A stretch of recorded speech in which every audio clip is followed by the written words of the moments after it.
caraku menemukan dirimu.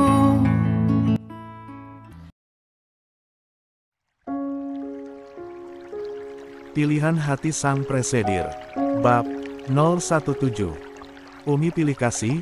Umi lebih menyayangi Aretha daripada aku tahu dan sadar diri, Aretha memang di atas segalanya dariku, cantik, pintar dan baik. Itu semua kan yang Umi dan Abi suka. Umi Nisa menangis histeris. Kau salah, Naya. Bagaimana mungkin kami membedakan kalian? Tunggu, aku belum selesai bicara. Bentaknya. Kanaya menunjuk Abi Zaki. Abi, aku sudah membaca surat wasiatmu. Dan, Kanaya tertawa. Kau menyerahkan setengah kekayaan Mahawira pada Aretha. Abi membaginya menjadi dua, setengah untukmu dan setengah untuk Aretha. Tidak bisa begitu. Aku harusnya mendapat bagian lebih banyak. 1. Atas dasar apa? Abi Zaki mulai kehilangan kesabaran. Karena aku yang membawa perusahaan kita berada di puncak, bukan Aretha. Bahkan Aretha tidak melakukan apapun dan Abi membaginya sama rata. Yang benar saja. Kesalnya. 245. Amarah Zain sudah sampai di ubun-ubun, tanpa meminta persetujuan, dia masuk ke dalam pembicaraan anak dan ayah itu. Kenapa kau tidak mengatakannya sejak dulu? Aku bisa bicara pada Abi Zaki untuk menyerahkan semua warisannya padamu. Tidak usah kau berikan 1% pun pada Aretha. Dia tidak membutuhkannya sama sekali. Aku bisa memberikan semua yang aku miliki pada Aretha. Harta. Kau tidak lupa ingatan kan jika aku adalah Zain Brawijaya. Aku sangat menyesalkan perbuatanmu yang membuat istriku hidup dalam penderitaan hanya karena keserakahan dan rasa dengkimu itu. Rasa dengkiku juga tidak terlepas dari Aretha yang merebutmu. Merebut kau bilang. Umi Nisa naik pitam. Kau tidak amnesia kan, Naya? Kau sendiri yang kabur di hari pernikahanmu. Dan kenapa sekarang kau menyalahkan adikmu yang sudah merelakan masa mudanya dengan menikah dan menggantikanmu? Merelakan masa muda. Umi, dengarkan baik-baik apa yang akan aku katakan. Adikku yang tersayang itu, dia sudah lebih dulu menyukai calon suamiku. Dia menyimpan rasa pada Zain jauh sebelum kalian menjodohkanku.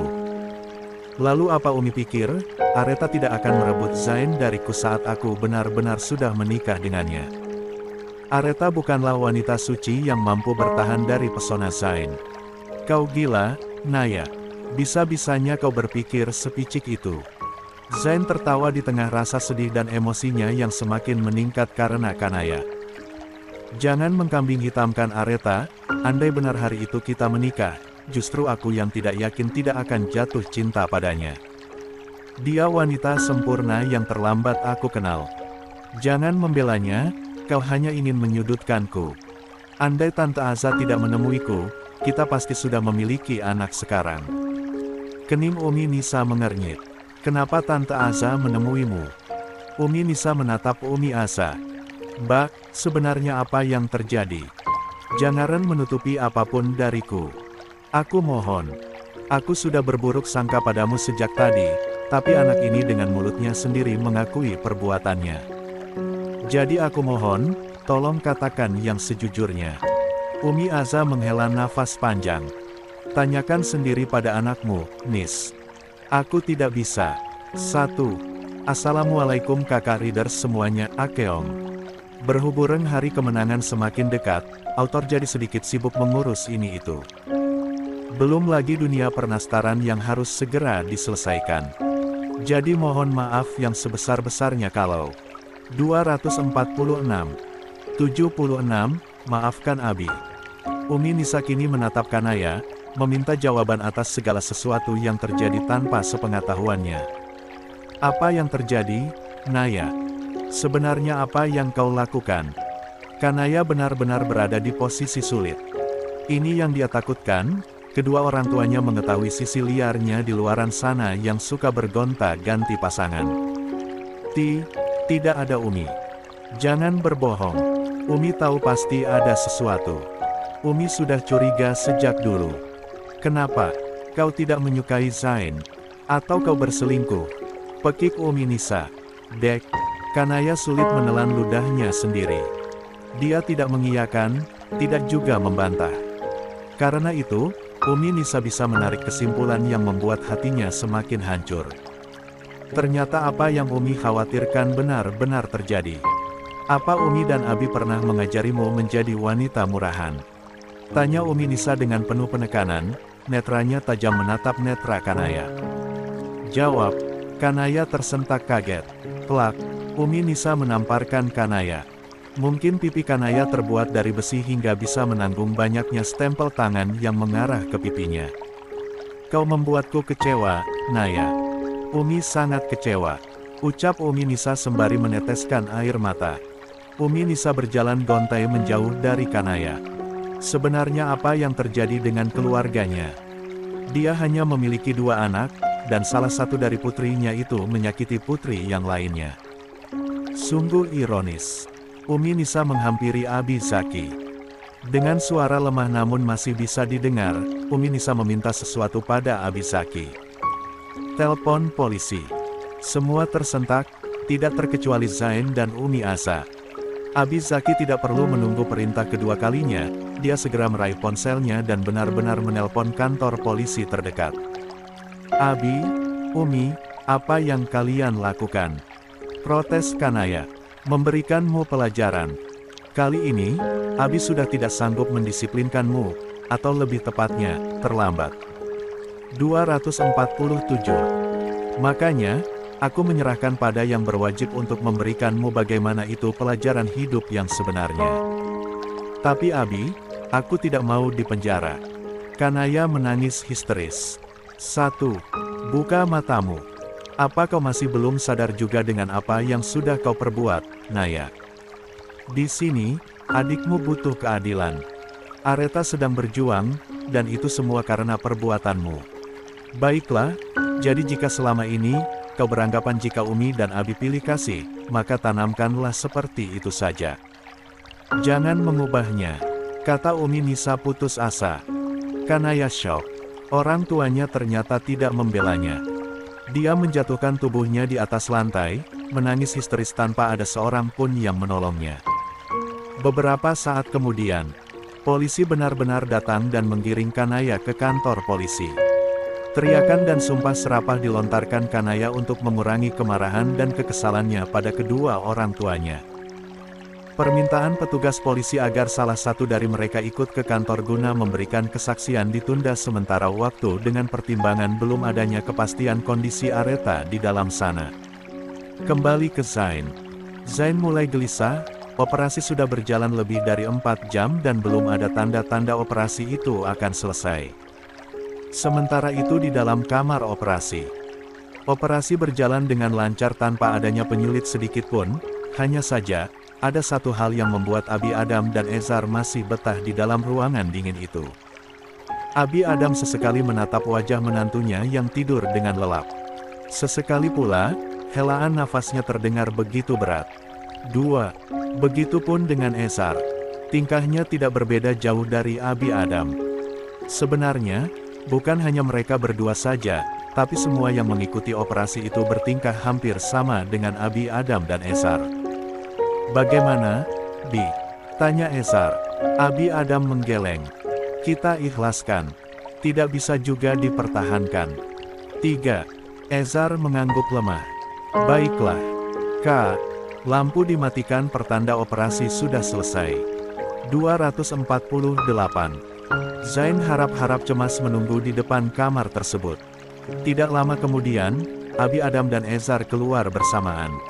Abi, Mas. Istriku. Ezar tersenyum meski terlihat jelas jika ada luka di balik senyum manisnya itu. Alhamdulillah, semua berjalan lancar berkat doamu. Kata Ezar menepuk pundak Zain. Alhamdulillah, terima kasih ya Allah. Areta kini sudah berada di ruangan ICU untuk memudahkan memantau kondisinya pasca operasi. Zain tidak pernah bergeser sedikit pun dari sisi tempat tidur Areta. Bahkan semua perawat yang berada di ruangan itu menyarankan Zain untuk beristirahat, tapi tidak ada satupun saran yang Zain terima. Dia hanya melakukan apapun sesuai dengan keinginannya. Dr. Roy, Dokter spesialis anestesi yang merupakan supervisor Aretha selama menjalankan studi PPDS-nya yang juga merangkap sebagai kepala instalasi ICU mendatangi Abi Adam yang terlihat sedang berjalan dengan beberapa petinggi rumah sakit. "Bagaimana kabar menantuku? Aku baru mau ke sana melihat kondisinya." "Perkembangan cukup signifikan, Prof. Alhamdulillah." "Apa dia sudah sadar?" "Belum, Dok, tapi vital sign normal. Haluaran urin dan drainase sejauh ini juga normal. Mungkin masih ada pengaruh anestesinya." "Lia, Prof. Tapi, Prof, saya sedikit ingin mengeluhkan mengenai Dr. Zain." "Kenapa dengan Zain?" "Sejak Dr. Aretha keluar dari kamar operasi malam tadi, Dr. Zain tidak pernah istirahat. Saya jadi khawatir melihatnya." Abi Adam tersenyum. "Biarkan saja," ucap Abi Adam enteng seenteng kapas. Dr. Roy hanya bisa menghela nafas. Setelah beberapa petinggi rumah sakit pergi, Abi Adam pun bergegas melihat Aretha. Dan ternyata, sudah ada Umi Aza di sana. Wanita bercadar itu terlihat membersihkan lengan Aretha menggunakan waslap yang sudah diberi air hangat. "Sudah lama, sayang." Umi Aza mengangkat kepala. 249. "Barusan, Bi." Balas Umi tersenyum manis dari balik cadarnya. Zain masih terpantau sedang duduk serembari mengusap-usap wajah Aretha. Terkadang dia menyuruh istrinya untuk membuka mata, mengatakan jika dia sangat rindu dengan tatapan indah sang istri, sesekali menciumi pipi mulus itu. Ada-ada saja yang Zain lakukan untuk membuat Aretha terbangun. Hal itu membuat Umi Aza merasa iba. Tapi, dia juga kasihan melihat kondisi Zain yang terlihat amburadul tidak terurus. "Bi, Lia, coba Abi yang bicara, suruh Zain istirahat, biar Umi yang menjaga Aretha," katanya berbisik. Abi Adam tersenyum simpul. Dan ucapannya sama persis seperti yang dia katakan pada Dr. Roy beberapa saat lalu. "Biarkan saja. Kok dibiarkan, nanti dia sakit." Abi pernah berada di posisinya, dan apa yang Abi pernah rasakan dulu sekarang dirasakan juga oleh Zain, jadi Umi tidak usah buang-buang tenaga menyuruhnya untuk beristirahat, karena dia tidak akan mengindahkannya. Umi Aza menghela nafas panjang. "Kalian ini sama saja." Abi Adam tertawa. Perlahan dia mendekati Zain yang ditengarai tidak melihat keberadaan Abi Adam di ruangan itu. Abi Adam mengusap pelan pundak Zain. "Ikut Abi, ada yang ingin Abi katakan." "Bicaranya bisa nanti saja, Bi." Umi Aza menengahi. "Zain, dengarkan kata Abi. Jangan khawatir, ada Umi di sini. Umi akan menjaga Aretha selagi kau tidak ada." Dengan berat hati, Zain meninggalkan Aretha. Dia mengikuti langkah Abi Adam yang berjalan keluar ruangan. Bangku panjang di tengah taman menjadi pilihan Abi Adam untuk mendudukkan tubuhnya. Selain sejuk, tempat duduk tersebut mengarah ke pintu ruangan ICU. "Kau sudah makan?" Zain mengangguk. "Umi membawakan makanan tadi." 250. "Jangan terlalu khawatirkan keadaan istrimu. Kita patut bersyukur karena robekan di ventrikel kirinya tidak terlalu besar, jadi dia tidak banyak kehilangan darah dan itu mempermudah proses operasinya." "Tapi kenapa dia belum bangun, Bi?" tanya Zain khawatir. Abi Adam tersenyum. "Ini belum 24 jam, Zain. Kamu kayak bukan dokter saja. Rasanya terlalu lama, Bi." Abi Adam menggelengkan kepala. Sungguh, Zain cerminan dirinya. Bagaimana dia yang sangat menciumi Umi Aza persis seperti Zain yang mencintai Aretha. Abi merogoh ponsel di saku kemejanya. Setelah itu, dia memperlihatkan sebuah foto buram pada Zain. "Ini." Zain meraih ponsel Abi Adam. Abi Adam menatap lurus ke depan, membiarkan Zain menelaah apa yang terlihat di sana.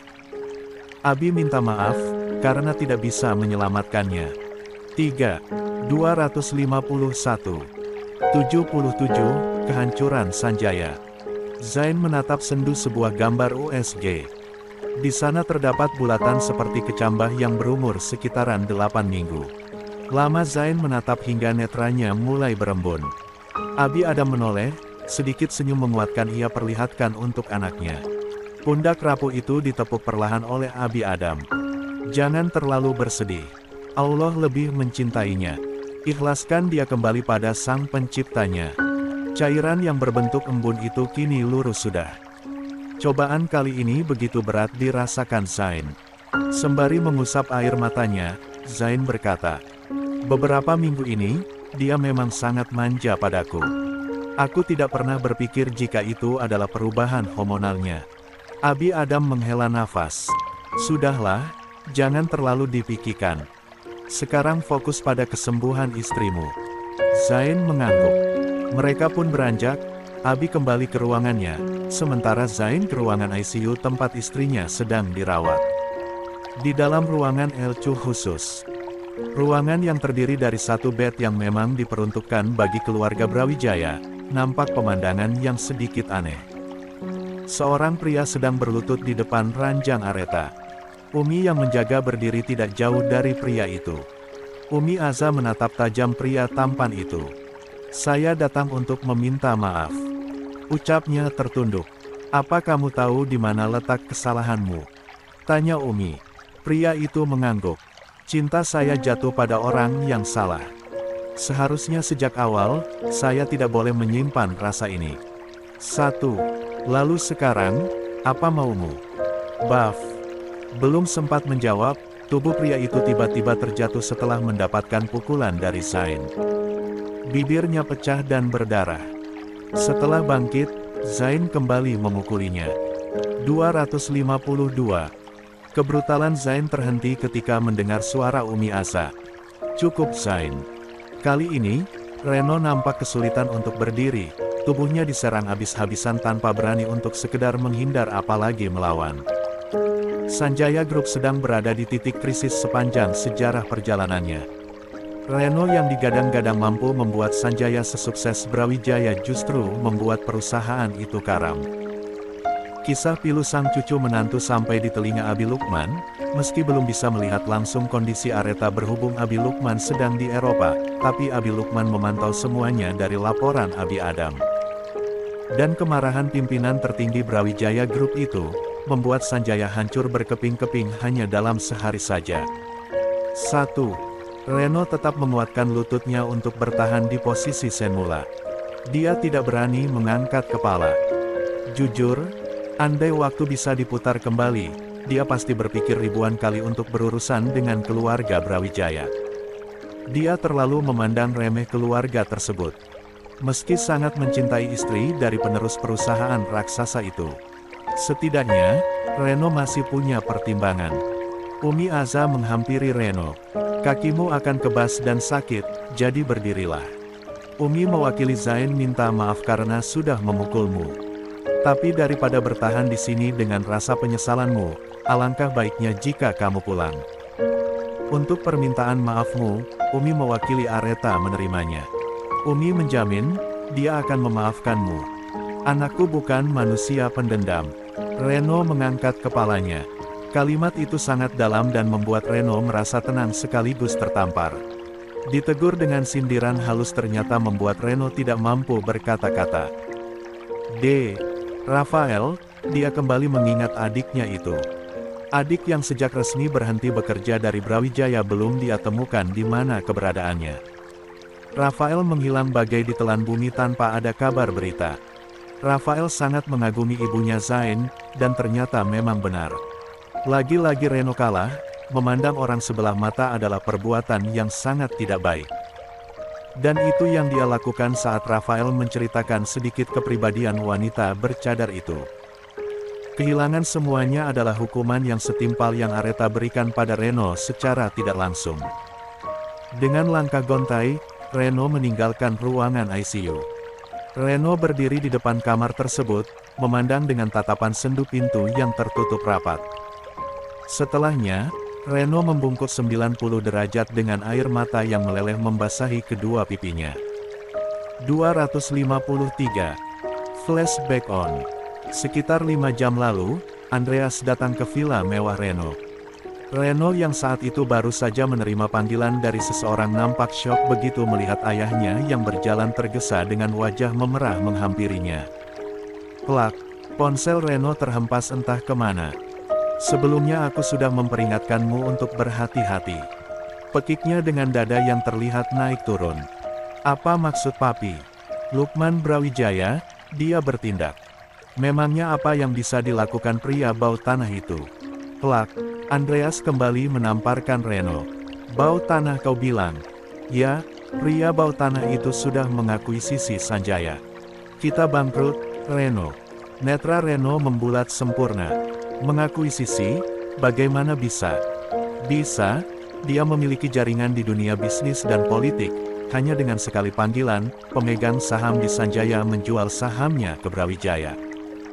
Dan tidak ada yang tersisa untuk kita. Sekarang, kau pahamkan kenapa aku menyuruhmu berhati-hati. Mereka bergerak senyap, Reno. 1. Reno terduduk lemas di sofa panjang. Kakinya tidak berfungsi dengan baik untuk menopang bobot tubuhnya. Lalu, apa yang harus aku lakukan? Tanya Reno dengan suara yang hampir tidak terdengar. Jual Speed Devils, gunakan keuntungan dari klubmu untuk kembali membangun perusahaan Sanjaya. Baiklah, mungkin memang sudah saatnya aku melepaskan Speed Devils. Reno pun menghubungi salah satu pendiri Speed Devils yang berada di luar negeri. Tapi jawaban dari rekannya itu kembali membuatnya syok. Maafkan aku, Reno. Kening Reno mengernyit. Kenapa kau meminta maaf? Speed Devils tidak bisa aku pertahankan. Bagaimana mungkin? Apa yang terjadi? Ada seseorang yang melaporkan penggelapan dana dalam klub, dan sekarang, kami sedang diperiksa. 254. Sial. Reno mengumpat dan mengakhiri panggilannya secara sepihak. Kini, dia benar-benar hancur. Bagaimana? Tanya Andreas. Reno menggeleng. Klub juga sedang krisis, Pi. Andreas semakin murka. Bagaimana bisa kau membuat semua hancur dalam sehari, Reno? Andreas pergi, amarahnya meningkat sampai di ubun-ubun, namun belum sempat ia meninggalkan ruangan Reno, tiba-tiba saja jantungnya terasa sangat sakit. Reno yang melihat Andreas berhenti sambil memegangi dadanya tentu saja terkejut, setengah berlari dia menghampiri sang ayah. Papi kenapa? Tidak ada jawaban, hanya terlihat wajah Andreas yang menahan sakit, dan beberapa detik kemudian, Andreas jatuh tidak sadarkan diri. Reno panik, dia segera membawa ayahnya ke rumah sakit. Serangan jantung. Itu yang dikatakan dokter. Reno menghela nafasnya kasar.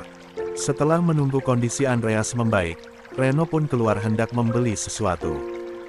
Namun, tatapannya terhenti di tempat tidur ruang LGD paling ujung. Beberapa polisi wanita sedang menunggui seseorang yang terbaring di ranjang tersebut. Reno melihat sekilas, dan alangkah terkejutnya dia ketika netranya menangkap sosok wanita yang dijemput polisi beberapa saat lalu di depan kamar operasi. Ya, dia adalah Kanaya. Rasa penasaran yang sangat besar mendorong Reno untuk bertanya pada seorang polisi wanita. Apa yang terjadi dengan Kanaya? Anda siapa? Saya kerabatnya. Oh, beberapa saat lalu, dia pingsan. Dan setelah diperiksa ternyata, Nona Kanaya sedang hamil. Hamil. Reno terkejut. Lia. Kanaya membuka mata, dan netranya bersitatap dengan Reno. Melihat pria itu, Kanaya membuang muka. 255. Reno berbicara pada dua polisi wanita, dia meminta izin untuk berbicara empat mata dengan Kanaya. Kedua polisi wanita itu akhirnya memberikan kesempatan setelah yakin jika Kanaya tidak akan kabur. Reno menatap salah satu tangan Kanaya yang diborgol dan dikaitkan di besi tempat tidur agar tidak bisa melarikan diri. Bagaimana kabarmu? Reno mendudukkan tubuhnya di kursi samping Kanaya. Kanaya tidak menjawab, dia kembali membuang pandangannya menolak dengan keras untuk menatap Reno. Kau kenapa? Aku bukan musuhmu, Naya. Jangan menyebut namaku, aku tidak suka. Tapi kenapa? Kanaya kembali terdiam. Reno menghela nafas kasar. Apa anak yang kau kandung itu, anaknya Rafael? 6. KKKTKKTKK. Assalamualaikum warahmatullahi wabarakatuh. Selamat Hari Raya Idul Fitri 1446 bagi yang merayakannya. Semoga kita semua diberi kesehatan dan umur yang panjang sehingga kita bisa bertemu lagi dengan Ramadan berikutnya dan bisa merayakan hari kemenangan seperti saat ini. 4. Maafkan autor yang menghilang selama 3 hari, autor lagi mudik ke kampung halaman, bertemu sanak family yang hanya bisa berjumpa setahun sekali di momen fitri ini. JAOO. Sekali lagi. Autor minta ya kakak-kakak semua, love you Algo. 256. 78, terima kasih ya Allah. Kau kenapa? Aku bukan musuhmu, Naya. Jangan menyebut namaku, aku tidak suka. Tapi kenapa? Kanaya kembali terdiam. Reno menghela nafas kasar. Apa anak yang kau kandung itu, anaknya Rafael? Menurutmu? Tanya Kanaya ketus. Reno tidak segera menjawab. Dia bukan orang bodoh. Sekelebat ingatan di mana dia menyetubuhi Kanaya dengan brutal kembali terurai dalam otaknya. 1. Rafael, dia sudah lama tidak berhubungan dengan Kanaya. Semenjak adiknya itu menghilang, tidak pernah sekalipun Kanaya terlihat bersama Rafael. Jadi besar kemungkinan jika Kanaya memang hamil karena benih yang dia tanam di kebun nan subur itu. Tapi, dia tidak berani untuk mengatakan kebenaran yang dia yakini 98%. Reno takut jika Kanaya benar-benar hamil anaknya. Ketakutan itu salah satu penyebabnya adalah Sanjaya. Sanjaya sekarang berada di titik paling bawah. Dan dengan keadaan ekonominya yang sulit, Reno tidak begitu percaya diri untuk mengakui darah dagingnya sendiri. Jujur, dia tidak terlalu ambil pusing, meski Kanaya suka bergonta-ganti pasangan, tapi jika benar itu adalah anaknya, darah dagingnya, Reno akan terima. Apa itu, anakku? Ujarnya dengan dada yang bergemuruh. Bukan, ujar Kanaya terdengar kesal. Reno terlihat menghela nafas. Mungkin lega dengan perkataan Kanaya, tapi sebenarnya tidak. Hati kecilnya justru tetap membenarkan instingnya. Sunyi. Kanaya memilih untuk menutup mata, sementara Reno duduk di sampingnya tanpa sepatah kata. Kesunyian itu tidak berlangsung lama, karena Umi Nisa datang dengan segenap kemarahan dan kekecewaannya pada Kanaya. Masih di tempat tidur dan terbaring lemah, Kanaya ditarik paksa dan berakhir dengan posisi duduk. Reno terkejut dengan sikap kasar yang ditunjukkan Umi Nisa. Naya, pekik Umi Nisa. 257. Reno yang masih dalam keadaan waras mencoba untuk berbicara baik-baik dengan Umi Nisa. Tante, jangan terlalu kasar. Ini juga masih di LGD. Tante tidak usah berteriak, pasien banyak dan mereka butuh istirahat. Ucap Reno mengingatkan. Umi Nisa menatap tajam pria yang sedang bersama anaknya itu. Diam kau. Terpaksa Reno menutup mulut, tidak lagi berani berucap. Tatapan Umi Nisa kembali fokus pada Kanaya. Siapa? Siapa apanya Umi? Tanya Kanaya malas. Ayahnya, pria yang sudah menghamilimu. Sepintas, Kanaya menatap Reno lalu membuang pandangannya ke arah lain. Aku juga tidak tahu. Plak, Naya. Umi Nisa tidak bisa membendung rasa marahnya. Dan ini yang kesekian kalinya dia menjatuhkan tangannya di pipi mulus anaknya sendiri. Tampak cairan bening mengalir dari kedua netra lelahnya. Kamu sangat keterlaluan. Ucap Umi Nisa mengepalkan kedua tangannya. Setelahnya, wanita yang diliputi rasa kecewa itu pergi. Dia tidak sanggup tinggal berlama-lama di ruangan itu. Flashback off. Kanaya harus dirawat inap untuk memulihkan kembali tenaganya. Semenjak mendekam di penjara, Kanaya kehilangan nafsu makannya, dan anehnya, dia cenderung berbuat anarkis, terkadang melukai dirinya dan orang lain. Reno merawat dua orang sekaligus, ayahnya yang tidak kunjung sadar dan harus dirawat di ruang ICCU, perawatan khusus untuk pasien penderita penyakit jantung, dan Kanaya yang dirawat di ruang biasa. Tidak ada satupun keluarga Kanaya yang datang menjaga. Dia seperti orang yang terbuang. Hanya ada Dila yang sesekali datang melihat keadaan sepupunya itu. Jujur, dia juga enggan, mengingat bagaimana perlakuan Kanaya selama ini yang tidak menganggapnya sebagai keluarga, Tapi kembali lagi, dia seorang dokter. Dila mengesampingkan egonya dan menganggap jika dirinya adalah pelayan masyarakat. Apalagi Kanaya dirawat di rumah sakit tempat dia bekerja. Berbeda jauh dengan Aretha, karena hampir setiap jam, Dila datang melihat kondisinya, memantau kondisi sepupu yang sudah seperti adiknya sendiri. 258. Dokter Dila. Panggil seseorang di saat Dila baru saja menutup pintu ruangan Kanaya.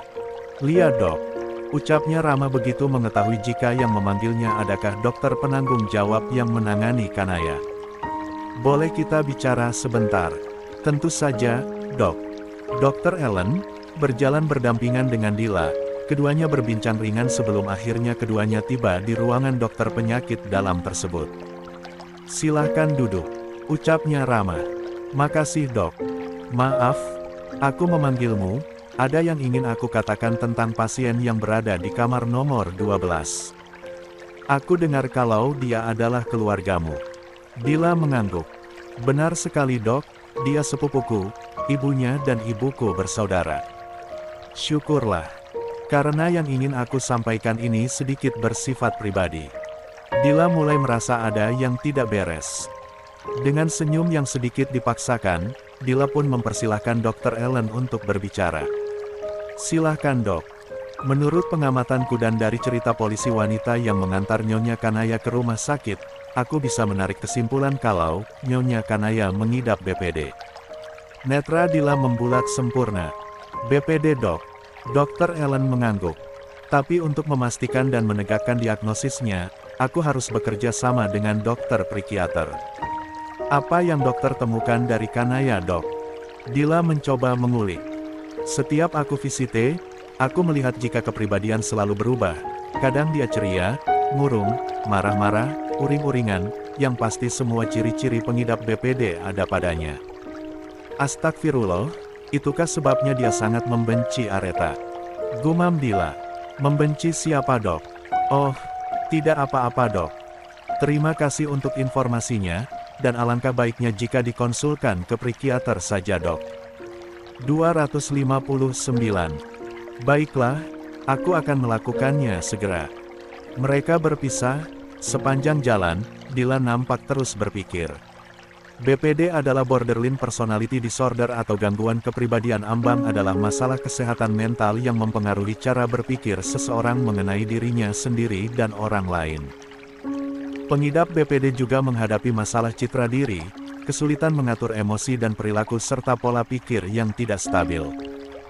Rasa benci yang berlebihan dan rasa ingin memiliki yang sangat besar adalah satu dari sekian banyak masalah penderita penyakit ini. Biasanya gangguan kesehatan mental ini disebabkan karena adanya trauma dan pelecehan masa kecil. Dan biasanya juga penyakit ini akan berangsur membaik setelah usia semakin dewasa tergantung dari tingkat keparahan penderitanya. Sesekali, Dila terdengar menghela nafas berat. Jika Kanaya benar-benar mengalami itu, sungguh miris kehidupannya. Sejak dulu, dia memang tidak pernah akrab dengan putri tertua keluarga Mahawira itu. Kanaya terkesan cuek dan tidak mau bergaul dengannya. Awalnya, Dila mengira jika Kanaya tidak mau mengakrabkan diri dengannya karena kehidupan keluarganya yang sederhana. Jauh dari gemerlap dan silau kekayaan yang dimiliki oleh orang tua Kanaya, yaitu Tante Nisa, saudara ibunya. 1. Tapi yang membuat Dila penasaran adalah jika memang penyebab penyakit itu karena pelecehan dan trauma, lalu siapa kira-kira yang berani melakukan itu padanya? Malam semakin larut, ruangan ICU tempat Aretha dirawat sudah sepi, tidak ada lagi aktivitas di sana. Zain yang tetap setia menemani Aretha duduk di samping tempat tidur sang istri sembari melantunkan ayat-ayat Allah. Aretha seakan tertidur nyenyak dan entah kapan akan terbangun. Selesai membaca Al-Quran, Zain kembali menemani Aretha berbincang. Meski tidak ada jawaban, Zain tetap berceloteh ria. Mungkin kelelahan, Zain pun tertidur. Tengah malam, Aretha membuka mata. Netranya berusaha menyesuaikan dengan cahaya lampu yang tepat berada di atasnya. Tangannya terangkat untuk digunakan sebagai pelindung agar cahaya lampu itu tidak langsung menembus kornea. Aretha mencoba duduk, Gerakannya yang rusuh membangunkan Zain yang duduk sambil tertidur. Melihat Aretha yang bergerak ke sana kemari mencoba untuk bangkit membuat Zain tersenyum lebar. "Sayang." Aretha melihat ke arah suara itu. Belum sempat menjawab, tubuhnya sudah dipeluk dengan erat oleh Zain. 260. Terima kasih banyak ya Allah. 261. 79, mengulik tentang Kanaya. Aretha terbatuk.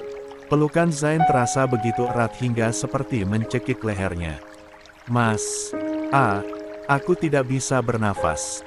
Buru-buru Zain melepaskan Aretha. Maafkan aku, sayang." Zain mengusap lembut wajah cantik itu, menciuminya hingga seluruh wajah Aretha memerah. "Hentikan Mas. Kamu membuatku malu." "Malu? Sama siapa? Aku." Aretha tidak menjawab, hanya tersenyum dan tertunduk. Zain mencubit hidung mancung sang istri. Setelah itu, Zain menatap lekat mata indah milik Aretha. Netranya seketika berembun. "Terima kasih, aku sangat merindukanmu." Zain mengusap kepala Aretha. Dan Aretha membalas keromantisan Zain dengan memberikan senyuman termanisnya. "Istirahatlah. Kamu butuh lebih banyak tidur untuk segera memulihkan kondisimu."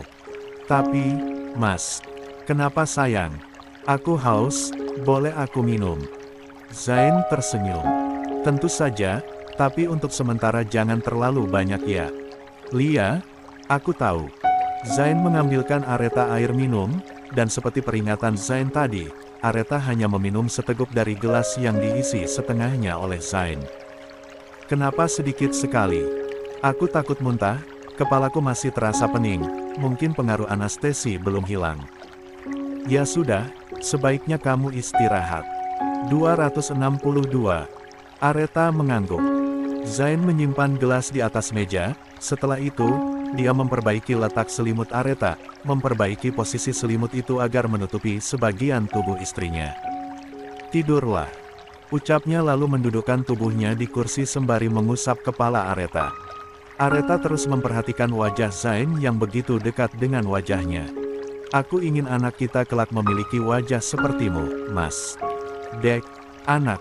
Hati Zain kembali hancur mendengar kata itu. Apa mungkin dia bisa mengatakan pada Aretha kebenaran yang ada?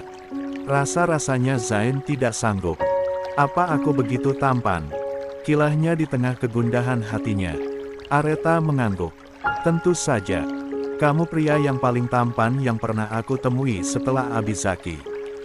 Zain pura-pura terlihat kesal. "Berarti aku yang kedua."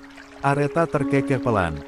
"Jadi dengan Abizaki, Mas masih cemburu?" Zain mengangguk pasti. "Harusnya aku yang pertama." Aretha menggeleng, sedang Zain tersenyum lebar. "Aku hanya bercanda. Aku tahu. Aku juga pasti menjadi yang kedua setelah Umi Asa, iya kan?" Zain tertawa. Aretha pun sama. Setelah gurauan berakhir, Aretha pun memegangi tangan Zain yang masih berada di kepalanya.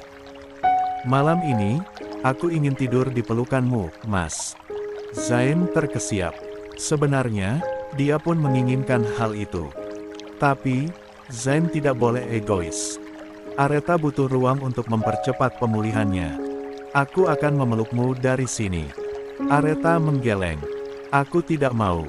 Aku mau Mas tidur di sampingku." Ujarnya pantang menyerah. Zain nampak menghela nafas panjang. Dan akhirnya, menyerah juga.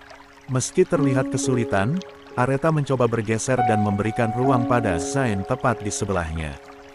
"Apa ini tidak akan mengganggumu?" 263. Aretha tersenyum. "Tentu saja tidak Mas." Akhirnya mereka tidur bersama di ranjang sempit atas permintaan Aretha. Setelah berbaring lama, nampaknya Aretha sulit memejamkan mata. Netranya hanya menatap lurus langit-langit kamar ruangan ICU tersebut. "Mas, Memem, aku minta maaf." Kening Zain mengernyit. "Minta maaf untuk apa? Aku sudah membuatmu gelisah dan khawatir karena melihatku berada di tempat ini." "Jangan berkata seperti itu, andai aku punya kekuatan hingga bisa memutar waktu, aku lebih memilih menyerahkan 20% saham Brawijaya pada Sanjaya." Andai kata, dia masih meminta lebih, akan aku berikan. Sebenarnya, ini bukan hanya tentang saham, Mas. Ini tentang harga diri. Aku lelah dengan kelemahan yang kumiliki.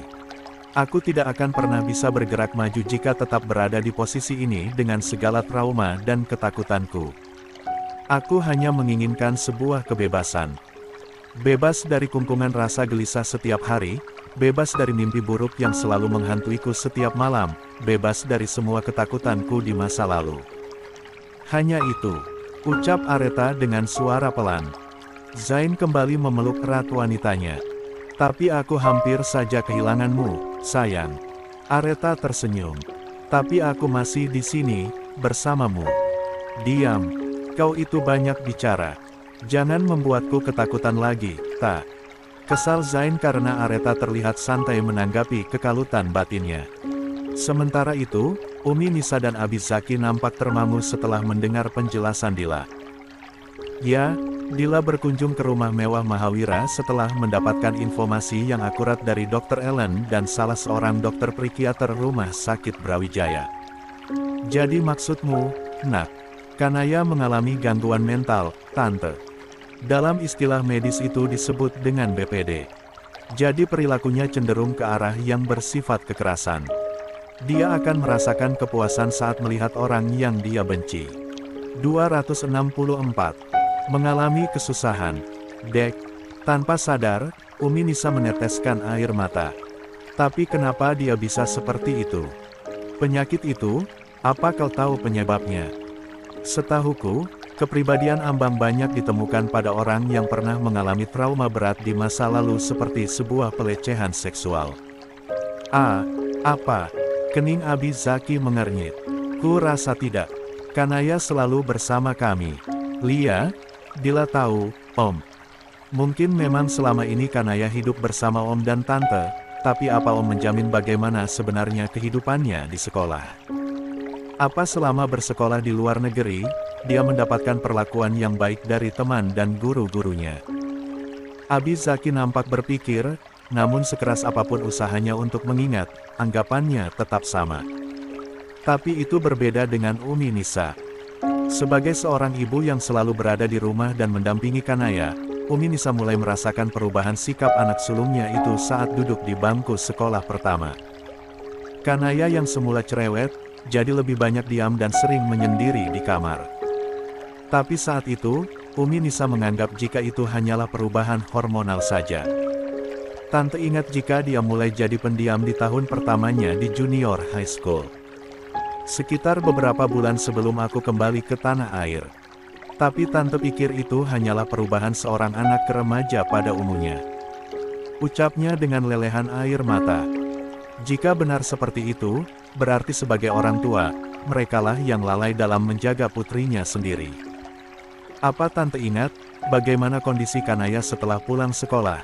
Apa dia terlihat sangat tertekan? Umi Nisa menggeleng. Tidak juga.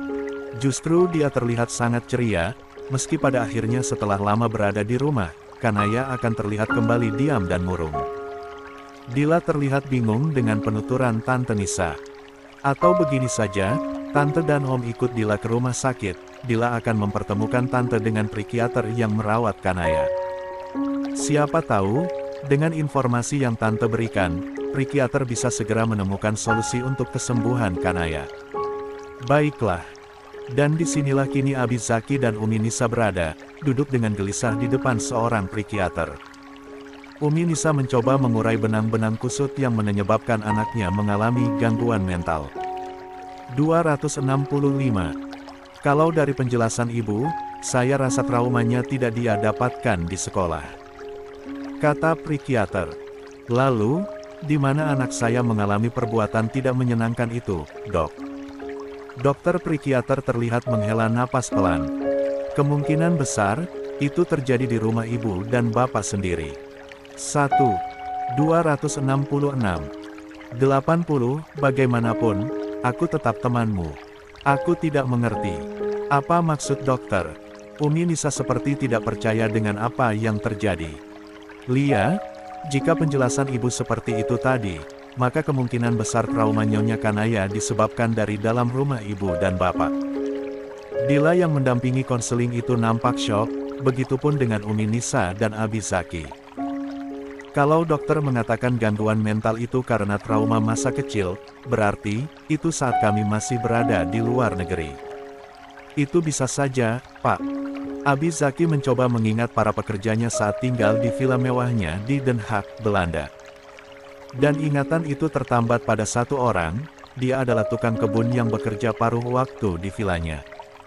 Tukang kebun berkewarganegaraan Belanda yang disewa Abi Zaki pada salah satu perusahaan kecil yang memang menyediakan jasa lanskap atau jasa taman. Selain supir pribadi dan tukang kebun itu, tidak ada lagi pria yang bekerja dengan keluarga Mahawira. Mungkinkah itu Aiden? Gumam Abi Zaki. Aiden. Apa mungkin, Bi? Tapi dia pria yang baik. Bela Umi Nisa.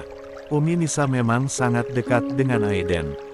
Selama sakit dan masa pemulihannya pasca operasi kanker, Aiden yang selalu menemaninya bertukar cerita sembari menikmati bunga yang ditanam tukang kebunnya itu.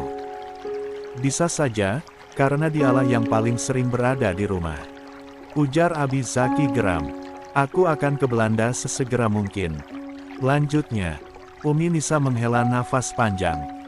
Tidak pernah terpikirkan sedikitpun dalam benaknya, kedua putrinya mengalami hal buruk dalam menjalani kehidupan.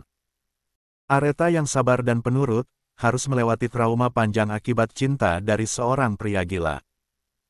Sementara Kanaya mengidap penyakit gangguan mental yang kemungkinan diakibatkan oleh trauma masa kecil, dan karena penyakitnya itu, Kanaya hampir saja menghilangkan nyawa adiknya sendiri karena kebencian yang sudah mendarah daging dalam tubuhnya.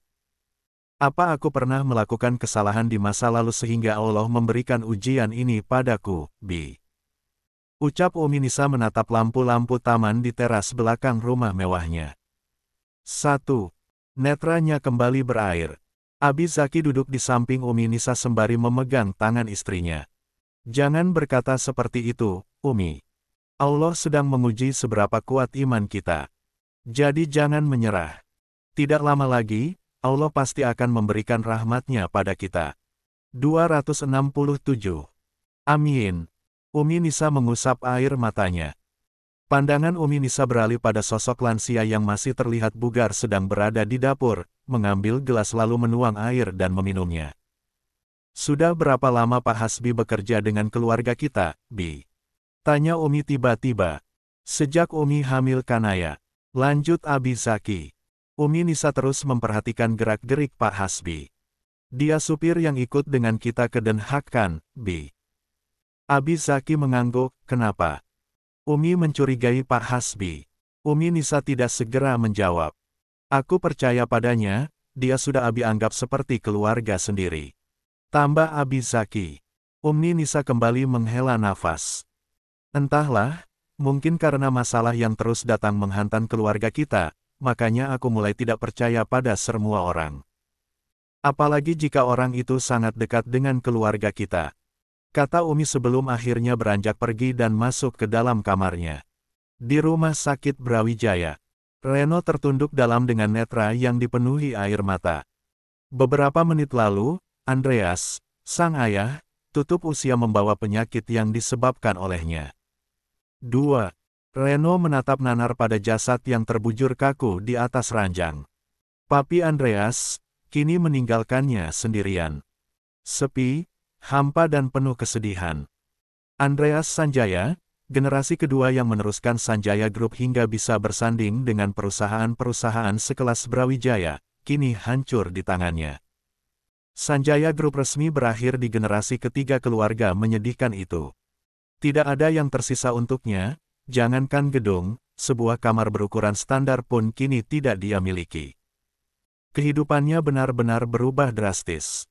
Dari yang memiliki segalanya hingga dalam hitungan jam berakhir kehilangan segalanya. 1. Selembar kertas tagihan rumah sakit yang baru saja dia terima, diletakkan begitu saja di atas meja. 150 juta. Itu jumlah yang tertera di sana. Dia menggusar rambutnya kasar. Dulu uang segitu tidak ada artinya. Dia bahkan bisa mendapatkan lebih dari itu hanya dalam waktu beberapa jam saja. Tapi sekarang, jumlah itu terasa sangat memberatkan baginya. Itu baru biaya selama papinya dirawat, belum biaya krematorium yang akan menjadi tempat terakhir dia melihat ayah sekaligus ibu yang sudah membesarkannya dengan penuh kasih. 268. Di tengah keterpurukannya, terdengar suara pintu dibuka oleh seseorang. Reno menoleh, dan dia sangat terkejut ketika melihat pemimpin Brawijaya Hospital sedang melangkah mendekat ke arahnya. Reno terlihat bingung untuk bersikap. Yang dia lakukan hanya menunduk dan mundur berbeda langkah saat Abi Adam berdiri di depan jenazah papinya. Tanpa menoleh, ataupun berbalik, Abi Adam memberikan ucapan belasungkawa. "Aku turut berduka cita atas kepergian papimu," ucap Abi Adam datar. Reno tidak merespon. Beberapa saat, Abi Adam terpaku menatap wajah pria yang seumuran dengannya itu. 1 menit, 5 menit, hingga 15 menit berlalu, Abi masih terus menatap dalam-dalam wajah Andreas. Abi Adam mengingat kebersamaannya dengan Andreas, bagaimana perusahaan mereka bekerja sama dalam kurun waktu yang sangat lama, hingga akhirnya harus berakhir dengan kenangan yang menyakitkan. "Aku sudah menyiapkan rumah duka untuk papimu," ucap Abi Adam tanpa melihat ke arah Reno yang masih berdiri di belakangnya. Reaksi Reno masih sama. Diam. Hingga akhirnya, Abi Adam berbalik dan mendekati Reno. Abi Adam mengusap pelan pundak pria rapuh itu. "Aku mewakili Brawijaya mengucapkan belasungkawa sekaligus meminta maaf padamu. Terlepas dari apa yang kamu lakukan pada anakku, aku datang ke sini dengan kelapangan dada meminta maaf atas apa yang telah Brawijaya lakukan pada keluargamu," ucapnya sebelum berlalu meninggalkan Reno yang kembali menitikkan air mata. Seandainya aku mendengarkan perkataanmu, Sanjaya pasti masih berdiri kokoh dan papi masih ada di sini bersamaku," ucapnya menangis pilu. Beberapa saat kemudian, petugas jenazah datang dan membawa jasad Andreas menuju rumah duka. Setelah itu, Reno menuju ruang administrasi. Dia berniat meminta diberikan kelonggaran waktu untuk melunasi biaya rumah sakit papinya. "Permisi, Mbak. Lia Pak, ada yang bisa saya bantu?" ucap petugas ramah. "Saya keluarga pasien atas nama Andreas Sanjaya," kata Reno sembari menyerahkan kertas tagihan kepada petugas. "Tunggu sebentar ya Pak, biar saya cek dulu." Petugas wanita itu mulai terlihat menggerakkan jari-jarinya di atas keyboard, mengetik dan mencari informasi. 269. Mengenai pasien tersebut. Pasien atas nama Tuan Andreas Sanjaya, dirawat di ruangan ICCU selama 3 hari. "Benar sekali. Ada yang bisa saya bantu mengenai tagihan ini, Pak?" Memem, boleh saya meminta waktu untuk melunasi biaya rumah sakit orang tua saya, Mbak? Untuk saat ini, saya belum memiliki cukup uang untuk membayarnya. Apalagi saya sedang berduka, nanti setelah papi saya dikremasi, saya akan datang ke sini lagi." "Lia, tunggu ya Pak." Petugas kembali mengecek ulang laporan untuk pasien Andreas. Dan setelah itu, petugas tersebut menyunggingkan senyum. Pasien atas nama Andreas Sanjaya, biaya perawatan selama 3 hari dengan jumlah tagihan 150 juta, semua pembayarannya sudah diselesaikan, Pak. 5. Reno melongo. "Sudah dibayar. Siapa?" Di layar komputer petugas wanita tersebut, terdapat tanda hijau pada daftar tagihan rumah sakit Tuan Andreas. Dan tanda hijau itu adalah sebuah simbol untuk mengetahui siapa yang melunasi. "Di sini, ada tanda hijau di daftar tagihan ayah Anda, Pak. Itu berarti, tagihan sudah dibayarkan oleh pemilik Brawijaya, dalam hal ini, Profesor Adam yang menyelesaikannya." Reno sangat terkejut. Untuk membuktikan jika dia tidak salah dengar, Reno kembali bertanya. Siapa? "Pimpinan Brawijaya Hospital, Pak. Prof. Adam Arkananta. KKKKTKKK. 270. 81, ternyata kamu." Reno berjalan menyusuri koridor menuju rumah duka dengan perasaan yang campur aduk. Biaya rumah sakit dan semua proses kremasi papi Andreas, sudah dibayarkan oleh Abi Adam. 1. Di satu sisi, dia merasa bebannya sudah terangkat karena bantuan Abi Adam, namun di lain sisi, ada rasa malu yang menghinggapinya. Malu akan sikapnya selama ini yang egois, malu akan sikapnya yang angkuh, dan malu dengan semua perbuatan jahatnya di masa lalu. 2. Tidak semua perbuatan jahat itu dibalas dengan kejahatan agar pelakunya insaf. Berbuat kebaikan untuk merespon kejahatan justru membuat pelaku kejahatan itu merasa kehilangan rasa percaya dirinya. Dan begitulah yang dirasakan Reno saat ini. Keesokan harinya, Abi Zaki benar-benar berangkat ke Belanda. Titip orang rumah ya Pak Hasbi. Baik Tuan, ucap Pak Hasbi tersenyum tulus. Sementara itu, Umi Nisa sedang berada di rumah sakit. Berita jika sang putri bungsu sudah sadar membuat hatinya lega dan bahagia. Umi Nisa sedang duduk dan bercengkrama dengan Umi Asa. Mereka terlihat saling melemparkan gurauan dengan tujuan menghibur Areta yang selalu terlihat murung. Zain sedang berada di kamar operasi. Setelah sekian lama dia menolak segala jenis pembedahan onkologi. Hari ini, Zain akhirnya mau menerima pekerjaan itu. Kondisi Areta yang semakin stabil tentu membuat hatinya juga terasa lebih tenang. Jadi Zain bisa fokus dalam melakukan pekerjaannya. Di kamar Kanaya, selain seorang polisi wanita yang berjaga di depan pintu, tidak ada siapapun yang menemaninya. Dan dia sudah terbiasa dengan hal itu. Kanaya berjalan ke arah jendela, netranya menatap keluar, di mana yang dia lihat hanyalah gedung-gedung pencakar langit yang menjulang tinggi. Tiba-tiba saja, ia menangis. Entah apa yang terjadi dan membuatnya seperti itu, yang pasti perasaannya terasa sangat hampa. Cukup lama Kanaya menatap keluar jendela, hingga akhirnya, sebuah suara mengagetkannya. 271.